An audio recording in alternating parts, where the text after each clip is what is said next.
Smart at Work vous est présenté par Manutan.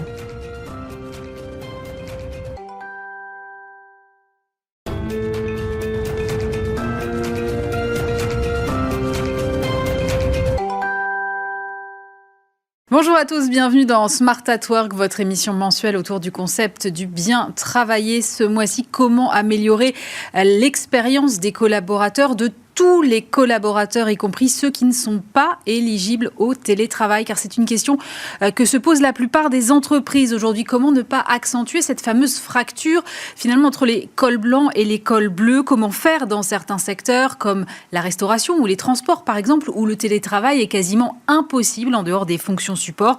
Quels sont les leviers pour garder une satisfaction homogène des collaborateurs, quel que soit le service dans lequel ils travaillent? Comment faire en sorte que télétravailleurs et personnel sur site se sentent traités de manière équitable? Autant de questions auxquelles on va tenter de répondre dans un instant avec mes invités dans Smart at Work.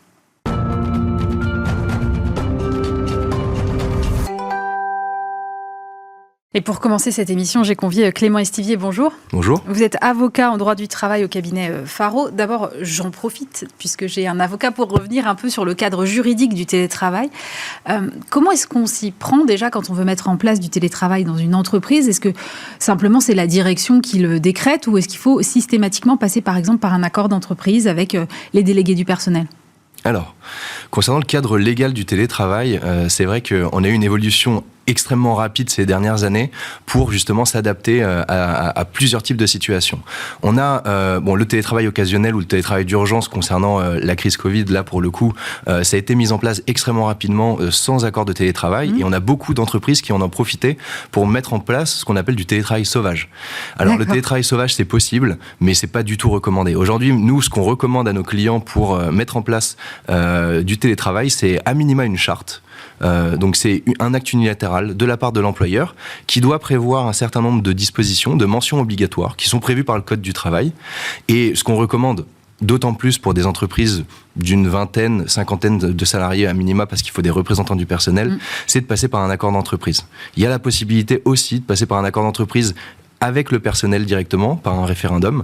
Ça, c'est une possibilité qu'on peut recommander, notamment pour intégrer et inclure les collaborateurs dans le processus d'élaboration du télétravail. Définir combien de jours par semaine, où télétravailler, le principe de réversibilité, de dire à partir de combien de temps, justement, on peut revenir en arrière, qui prend la décision, est-ce qu'on fait des points annuels, semestriels, etc., etc. Est-ce qu'on peut, dans ces accords, exclure une partie du personnel ? Et si oui, sous quel motif ? Alors, il faut justement respecter une forme, ce qu'on appelle en droit du travail, d'égalité de traitement. Donc, c'est-à-dire à partir du moment où on a des populations qui sont éligibles au télétravail, il faut, sur la base de critères objectifs, sélectionner des personnes qui pourront prétendre ou non au télétravail. Parmi ces critères objectifs, on peut éventuellement prévoir, notamment par exemple l'ancienneté. On peut prévoir des personnes qui ne sont pas en période d'essai. Mais c'est vrai que ça, c'est concernant des personnes qui pourraient faire partie d'un même service. Concernant des services différents, il va falloir là étudier au cas par cas les critères d'éligibilité au télétravail. Et dans ce cas-là, il faut avoir des raisons objectives de pouvoir refuser le télétravail à un salarié. Mais ça revient quand même d'une façon ou d'une autre à rompre avec cette équité de traitement dont vous parlez. Donc est-ce qu'il faut mettre en place dans ce cas des compensations pour ceux qui n'y ont pas droit ? Justement, c'est-à-dire que, à mon sens, le télétravail est un réel avantage et d'ailleurs figure de plus en plus lorsqu'on regarde les propositions et les offres d'emploi qui sont réalisées. Les entreprises spécifient si le poste est éligible au télétravail ou non éligible au télétravail. Effectivement, lorsqu'on a des postes qui sont non éligibles au télétravail, on peut se retrouver à avoir une perte d'avantage lorsqu'on a connu le télétravail auparavant.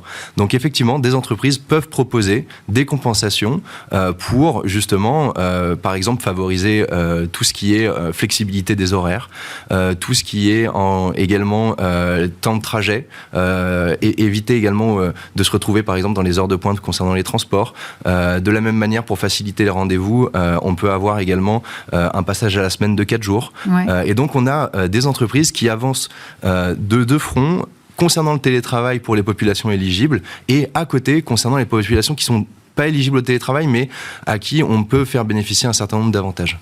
Du coup, c'est des entreprises qui avancent en fait finalement à plusieurs vitesses avec des cadres de travail qui sont juridiquement très différents d'une population à l'autre. C'est difficile j'imagine que ça doit complexifier aussi et votre travail et celui des entreprises de mettre en place comme ça des stratégies très différentes selon les populations.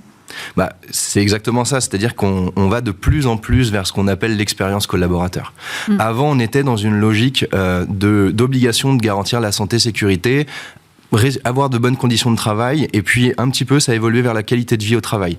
Là, on est véritablement dans l'expérience collaborateur et on se rend compte que pour des métiers en tension ou même pour attirer en réalité des talents, on est obligé de se mettre à la place du collaborateur et de faire en sorte de s'adapter de plus en plus à ses besoins. Et donc, on peut avoir effectivement une entreprise à plusieurs vitesses en fonction de si le poste est éligible ou non au télétravail, et les avantages qui en découleront seront nécessairement différents. Est-ce que dans ce que vous observez chez vos clients, cette différenciation entre les populations tend vers quasiment de la personnalisation? C'est-à-dire, est-ce que ça reste quand même des cadres qui sont très généraux et qui finalement concernent un certain nombre de personnes dans chacun des cas, ou est-ce que vous avez parfois aussi des cas individuels avec presque des contrats de travail qui peuvent devenir sur mesure? Alors, c'est vrai qu'on est dans une logique de personnification et d'individualisation des avantages de plus en plus, mais on a vocation à ne pas trop le contractualiser ou seulement pour un type de population très spécifique pour pouvoir les attirer. On reste en règle générale dans un cadre conventionnel assez général, pour pouvoir permettre à la majorité des salariés d'en bénéficier. L'objectif étant de ne pas se retrouver aussi avec trop de vitesses différentes en fonction des collaborateurs. Et donc, vous parliez d'accords d'entreprise, on reste avec des accords d'entreprise, mais des accords d'entreprise à tiroir, finalement. Donc, qui déclinent en fonction des types de population, et on réfléchit toujours en catégories de population pour éviter justement la fameuse inégalité de traitement dont on parlait. Merci beaucoup, Maître. On va poursuivre cette discussion avec nos deux autres invités dans un instant.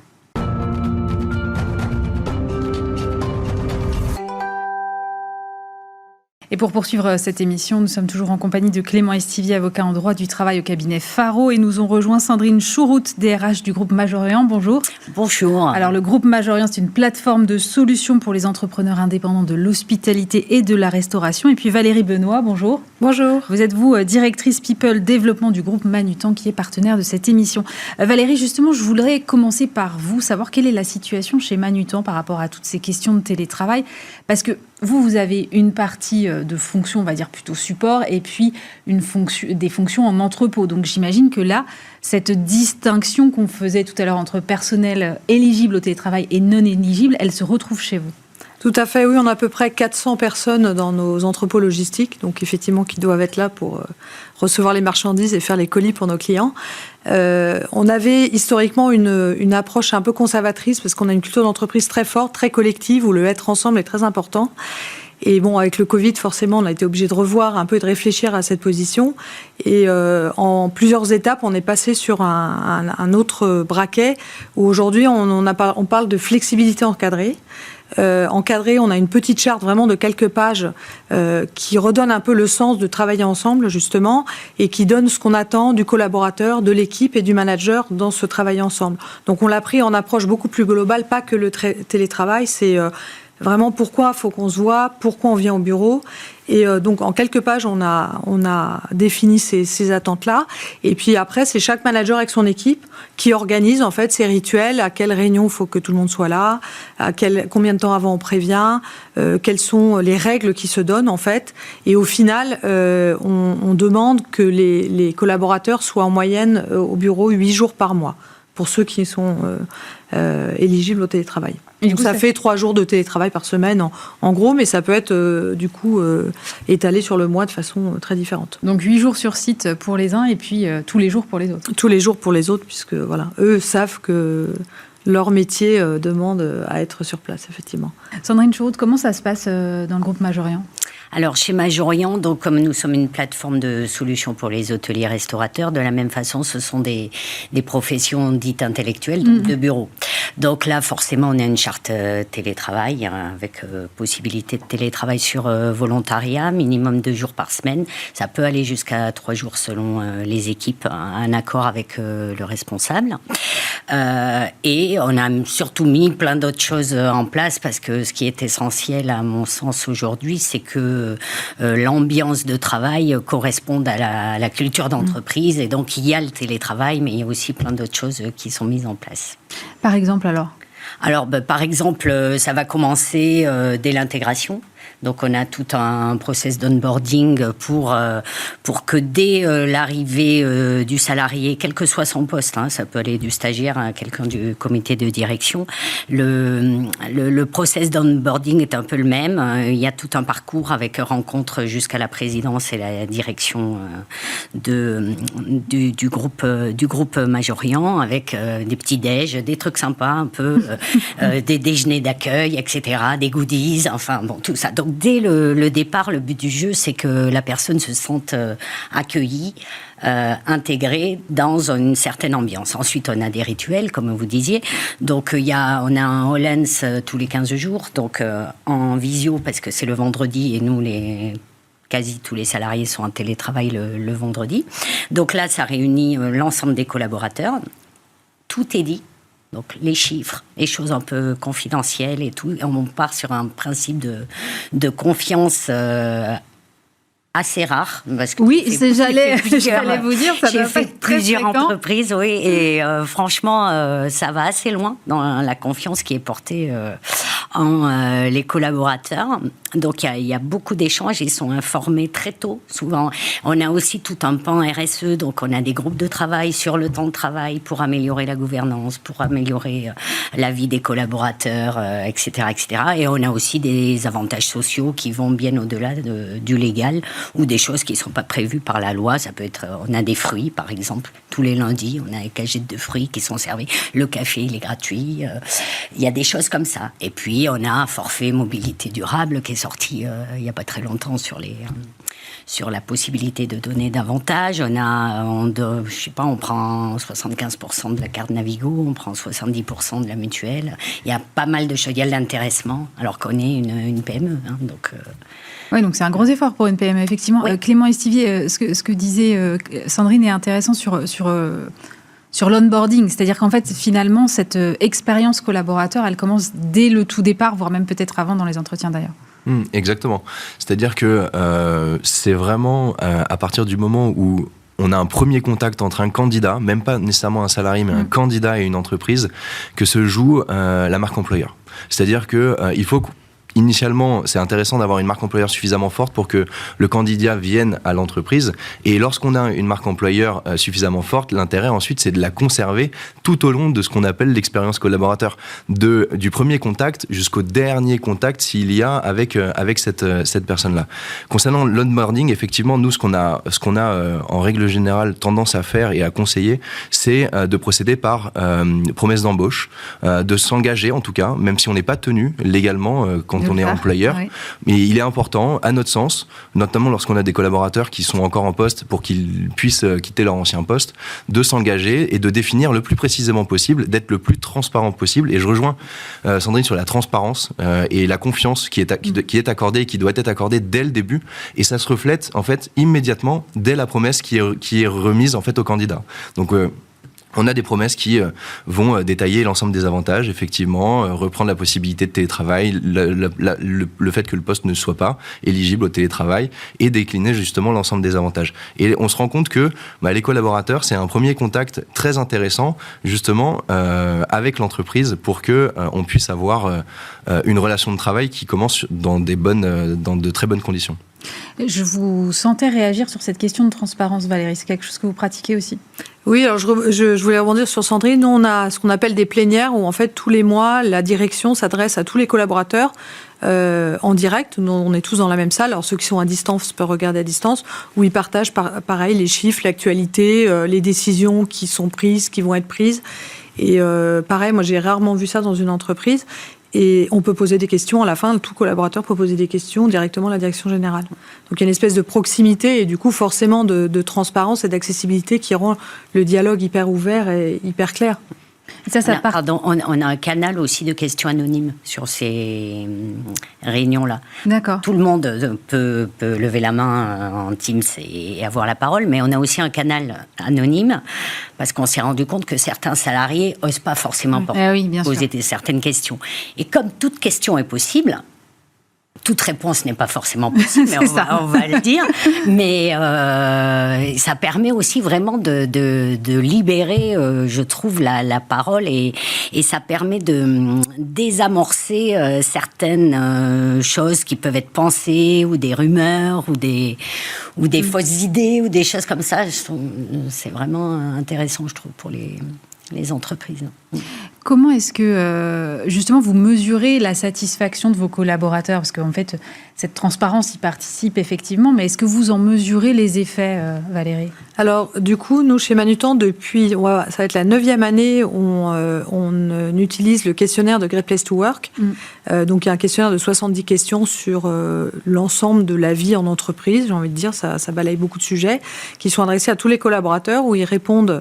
Pareil, sur la base du volontariat, ils répondent, on a un taux de participation de plus de 90%, donc c'est énorme. Donc on a quasiment les voix de nos 2200 collaborateurs. Et donc ça nous permet de prendre la température de la culture et comment on veut que ce soit vécu en entreprise, comment on veut que nos collaborateurs soient satisfaits de vivre chez Manutan, de prendre notre température et puis de corriger le tir en fonction des réponses qui sont un peu différentes de ce qu'on attendait. Et on l'utilise beaucoup en interne. Alors ça nous permet aussi d'être labellisé et de faire de la marque employeur, d'en parler à l'extérieur. Mais on l'utilise aussi beaucoup en interne où chaque manager a les résultats de son équipe, va en parler, va mettre en place des plans d'action pour avancer ensemble, pour arriver à cette satisfaction collaborateur. Et je rebondis sur ce que Clément disait, où effectivement aujourd'hui nous on regarde vraiment la satisfaction du collaborateur dans son expérience, plus que de dire voilà l'expérience qu'on veut, tout le monde va suivre le même parcours, le même chemin d'expérience, et dire en fait qu'est-ce qu'ils veulent nos collaborateurs. Et si je reviens au télétravail, ceux qui n'ont pas de télétravail, en fait déjà, ils ont un environnement de travail différent, ils ont des horaires différents, ils n'ont pas d'ordinateur, ils sont sur des chariots ou dans les rayons, donc ils n'ont pas les mêmes besoins, les mêmes attentes. Et du coup, finalement, pour qu'ils aient le même niveau de satisfaction, qu'est-ce qu'il faut qu'on leur apporte, qu'est-ce qu'il faut qu'on fasse pour s'adapter à un environnement de travail qui est différent. Et donc, on a fait un projet où chacun a identifié ses besoins, a exprimé ses besoins, et pour qu'on travaille en priorité ces points-là.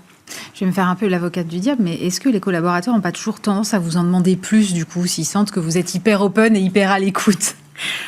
Oui, j'ai une anecdote dans des questions qui nous ont été posées en Hollande et par le CSE aussi. Comme on va assez loin quand même dans ce qui est permis, nous a été demandé s'ils pouvaient amener leur chien. Ah oui. Bon, là, on a ça se fait dans certaines entreprises. On a une filiale en Angleterre où il y a des chenilles. Donc, par exemple, il y a des choses, mais on a dit non. Pourquoi? Parce qu'il peut y avoir des allergies, il peut y avoir des gens qui ont peur des chiens, etc., etc. Ça, on n'en sait rien. Donc, on a nos limites aussi, alors qu'ils sont peut-être pas les bonnes parfois. Mais oui, il nous est demandé, enfin là c'est celle qui me vient en dernier parce que elle nous avait amusé, mais il nous est demandé plein de choses. Mais ce qui permet aussi à l'entreprise d'avancer, je trouve. Parce qu'il y a des sujets sur lesquels on n'irait pas forcément, on n'y pense pas, et clac, ça vient des salariés et ça permet d'avancer, d'être mieux disant socialement. Donc c'est toujours intéressant. Clément. Et effectivement, je pense que là où on se rejoint depuis le début, et nous on a vraiment une tendance à constater ça au sein des entreprises, c'est la qualité de vie au travail et surtout l'expérience collaborateur se mesure à travers lorsqu'on donne en fait la possibilité aux collaborateurs de s'exprimer. Et donner la possibilité aux collaborateurs de s'exprimer, elle n'est pas anodine. C'est-à-dire que nous, quand on regarde par exemple simplement les règles du Code du travail, on est simplement obligé d'avoir un entretien tous les 2 ans avec le collaborateur. Mais on part du principe que c'est pas du tout suffisant. C'est-à-dire que plus on multiplie les échanges et la possibilité qu'on donne au collaborateur de s'exprimer sur ses conditions de travail, le management, comment lui, parce qu'on parle de ressenti, l'expérience collaborateur, c'est avant tout le ressenti du collaborateur, ce qu'il perçoit en termes d'expérience, comment il vit son expérience en tant que collaborateur de telle ou telle entreprise. Est-ce que vous considérez, par exemple, que la formation fait partie des avantages qu'on peut offrir aux collaborateurs et que le fait, finalement, de les faire monter en compétences, ça fait partie de ces avantages, finalement ? Je pense que oui, c'est important. Aujourd'hui, le rythme d'évolution des compétences, des métiers, fait que pour garder l'employabilité en interne de façon très égoïste pour l'entreprise, mais même pour le collaborateur, pour rester dans le coup du marché et garder ses compétences, c'est indispensable. Du coup, nous, chez Manutan, par exemple, on parle de learning plus que de formation pour essayer d'ouvrir, en fait, de dire, en fait, tu apprends tout le temps. Tu apprends quand tu es en formation, mais tu apprends quand tu échanges. J'ai discuté avec Sandrine avant de monter sur le plateau. J'ai appris des choses. J'ai appris en allant à un salon sur un sujet, et en lisant, en étant abonné à des newsletters. Et donc, d'ouvrir d'avoir cet état d'esprit de vraiment se dire qu'à tout moment, en fait, tous les jours, j'ai des occasions d'apprendre. Et ça, c'est un vrai mindset qu'on met en place chez nos collaborateurs, chez nos managers, pour qu'en fait, ils grandissent et apprennent tout le temps. Et aujourd'hui, c'est le nerf de la guerre. On n'apprend plus du tout qu'à l'école et on apprend tous les jours, en fait. Et c'est indispensable. Sandrine ? Oui, je suis complètement d'accord. Bon, nous, on a un plan de formation. On est en staff, on n'est pas nombreux, on est 80. Donc, c'est pas beaucoup. Mais j'ai plus de 60 personnes qui ont déjà fait des demandes de formation et qu'on finance. On fait du versement volontaire pour pouvoir en faire. Et là, je lance un plan parcours RSE parce qu'on est assez branché RSE dans notre entreprise. On a déjà formé le management. Et là, je forme les 62 personnes qui restent à former. Je suis en train de lancer le truc. Ça va démarrer pour tout le monde avant fin 2023, 21 heures par personne. Tous les collaborateurs, même les alternants. Donc, et ça, c'est des sujets qui intéressent tout le monde, et en particulier les nouvelles générations, chez nous en tout cas. Et ça répond à un besoin de connaissances, d'avoir plus de visibilité sur ces sujets. C'est tout un parcours en 6 sessions sur tous les sujets liés à la RSE, surtout sur l'aspect inclusion sociale, etc. Mais aussi, par exemple, on a formé déjà tous nos salariés à la fresque du climat. Tout le monde. Tout le monde y va. Là, on a commencé depuis septembre la fresque de la biodiversité. Mais on est à fond là-dedans, et les gens qui nous rejoignent sont sensibles la plupart du temps. Pas tout le monde, mais la plupart du temps quand même, ils sont sensibles à ça aussi, chez nous. Donc, Clément, ça rejoint, ce genre de formation, ça rejoint à la quête de sens, par exemple, que réclament pas mal de générations aujourd'hui ? Exactement. Et justement, pour rebondir sur ce que disait Sandrine, on a clairement... on a une obligation de formation. Hein. Quand on est employeur, depuis toujours, on a une obligation d'adapter et former le salarié à son poste. Parce qu'effectivement, le poste, quand on fait de la manutention dans les années 80 et quand on fait de la manutention aujourd'hui, ça a quand même beaucoup évolué. Et donc, il faut pouvoir adapter et former le salarié à son poste. Donc, il y a une obligation. Après, effectivement, on peut toujours faire mieux disant, et voire même, en réalité, c'est une demande. Hein. C'est une demande de plus en plus prégnante des collaborateurs. Si on veut attirer des talents, on a des entreprises qui offrent des formations, même parfois de reconversion. Alors ça peut paraître assez... Oui, c'est presque contre-intuitif.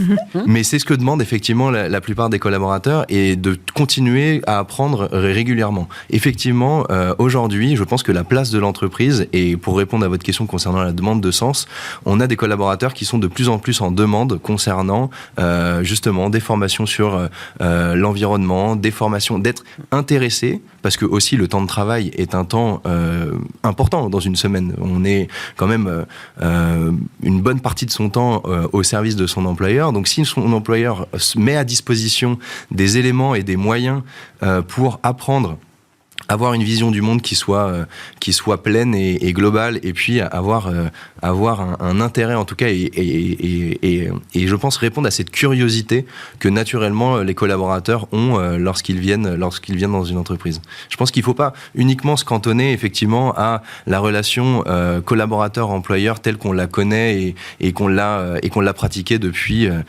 des dizaines d'années. À mon avis, le rôle des entreprises concernant la formation et la formation tout au long de sa vie va être de plus en plus important. On se rend compte, même le gouvernement fait énormément d'efforts sur la formation professionnelle, donne des moyens aussi aux entreprises de le faire, aux entreprises aussi désormais de se saisir de ça, et moi je suis ravi de voir que ça fonctionne et qu'effectivement on a plein de formations qui sont proposées aux collaborateurs. Pourquoi ? Parce qu'un collaborateur aujourd'hui, en réalité, il va pas exercer un seul métier tout au long de sa vie.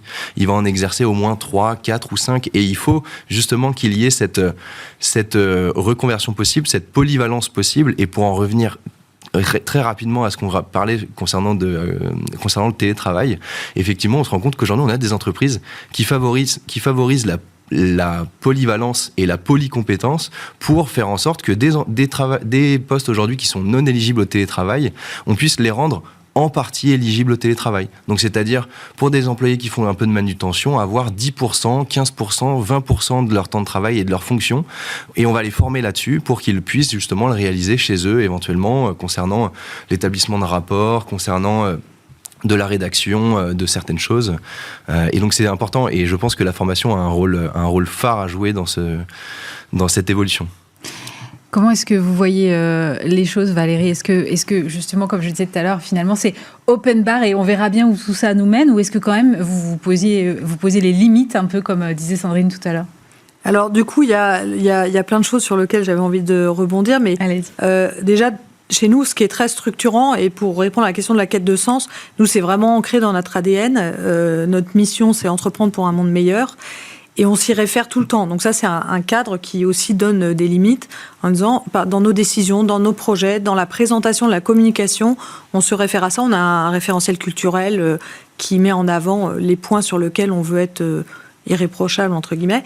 Et donc ça structure beaucoup le discours, et du coup, ça éclaire aussi sur les décisions qui sont prises, puisque c'est logique par rapport à notre mission et notre façon de voir le monde et le monde du travail. Donc ça met des limites.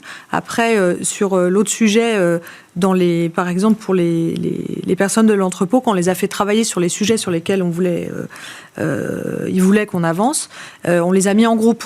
Donc par rapport au open bar où ils pouvaient demander n'importe quoi, en fait, il y a de toute façon une autorégulation de groupe. Ils étaient ensemble, il y a eu des groupes de parole, des groupes de travail, vraiment des gens du terrain qui ont dit, ils représentaient leurs collègues, et donc ils ont apporté eux-mêmes des points sur lesquels ils voulaient qu'on avance, et puis des solutions, des actions à mener. Donc tout ça, ça se structure dans un cadre de qui est régulé de co-construction, et qui est régulé par notre mission, le sens qu'on donne aux choses. Et puis l'autre point sur lequel je voulais rebondir, c'est sur l'alignement. Effectivement, on le sent, alors c'est aussi en lien avec la quête de sens, l'alignement des personnes qui veulent être alignées entre la maison et le bureau sur la RSE.